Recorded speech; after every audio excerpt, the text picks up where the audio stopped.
Video game movies have come a long way. We now have the likes of Sonic and Nintendo's recently released Super Mario Bros. Movie.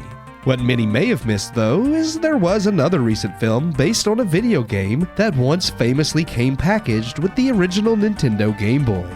That's right, Tetris now has a movie. What's this? How? Is this like Hasbro's Battleship movie where they just take a board game title and make up some random garbage to go with it? Kinda, but not really.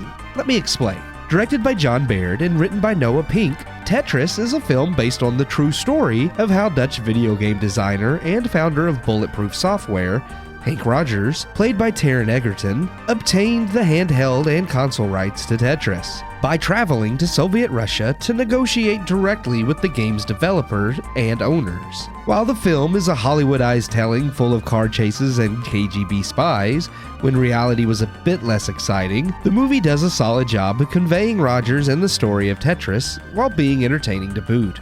When people hear Tetris as a movie, they don't automatically think it's a game which could be turned into a film. And most likewise don't know the true story about how Tetris made its way across the globe, ultimately to be spurred to popularity through its packaging with Nintendo.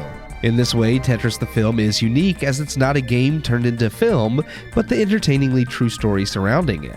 With enough unique scene transitions and 80s gaming flair merged with the Soviet espionage flavor, Tetris tries its best to bring something unique to the table. Egerton gives a solid performance as Rogers, with Nikita Efremov as Alexei Pajitnov, Tetris' designer, offering standout moments. As a whole, the film is well made, well told, and well acted, and I was entertained. That said, Tetris just doesn't really stand out despite its attempts to do so. Yes, we have the unique transitions reminiscent of the game and loads of nods and Easter eggs, but at this point, what film based on a massively popular IP doesn't? The film tries to use its Soviet setting and the KGB to add tension, but I never felt worried for the character's safety. Maybe this was due to the fact I already knew the outcome with this being based on a true story. But even still, a solid director can make you feel the tension the character and real person had to have felt at the time. At its core, Tetris is like many of Apple's original films, safe and slightly generic, but very well made. I don't want to bash Tetris as it is worth watching and is an entertaining film, but ultimately it's nothing new under the sun. That said, I give Tetris 3 out of 4 stars.